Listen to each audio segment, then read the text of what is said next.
muitos jovens usam, né? É usado no meio jovem o termo fornicação. Sim. Quantas vezes na igreja a gente não viu, um jovem com o outro ali, fornicou, né? Tudo mais. Exato. Mas a questão é, você disse que quando você avança esse sinal e passa a possuir uma coisa que ainda não é sua, não existe fornicação, é adultério, ponto final. É adultério. Por quê?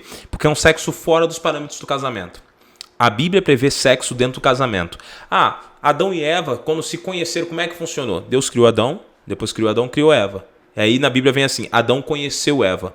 Quando Adão conheceu Eva, o termo é de conhecimento sexual. Realmente Adão teve uma noite com Eva, que era sua esposa. Mas isso foi posterior ao casamento entre Adão e Eva. Então Deus criou Eva, entregou para Adão, casou os dois e posteriormente houve o sexo, que é de fato uma bênção planejada por Deus entre homem e mulher para a bênção depois do casamento. Mas essa intimidade é algo que é para ser desfrutado dentro do casamento. E isso traz bênçãos para o casamento.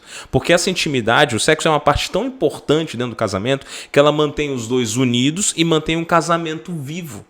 E é curioso que os casais que não têm essa intimidade, eles passam por mais dificuldades. Por quê? Porque o sexo é uma engrenagem forte dentro do casamento. Ele precisa existir. Quando ele não existe, isso gera uma ausência de intimidade. A ausência de intimidade cria um rompimento nos relacionamentos. E isso tem gerado traições aos montes. E aqui vem um outro detalhe. A nossa mente ela é facilmente deturpada. Se eu vivo uma vida de orgias, de promiscuidade antes do meu casamento e de uma vida sexual promíscua totalmente fora, seja ela em atividade sexual com outras pessoas, ou seja ela através do adultério virtual hoje, que seria pornografia, a gente pode voltar um outro dia para falar sobre, a minha mente ela vai sendo destruída com relação ao prazer sexual.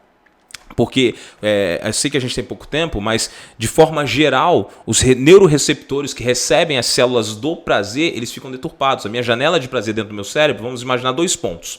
Um que gera os neuroreceptores do prazer e outra janelinha pequena que os recebe, que seria o auge do prazer. Quando eu vivo uma vida promíscua, o que acontece? Eu gero muitos neuroreceptores, a minha janela não aumenta, ela continua pequena. Quando ela recebe essa chuva de neuroreceptores, ela recebe aquilo durante um tempo.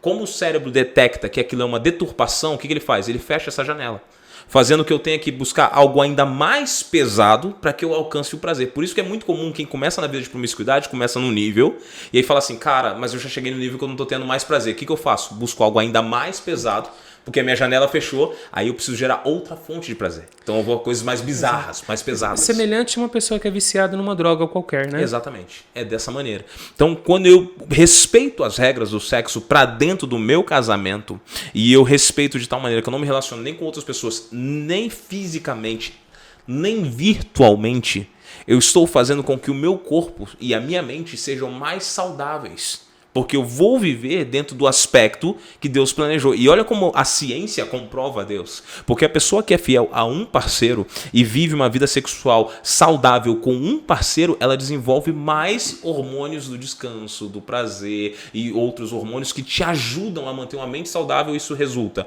numa memória mais saudável, no seu psicológico está mais saudável, em longevidade de vida, em saúde, em imunidade, em um monte de outros aspectos que eu não tenho quando eu vivo uma vida promíscua.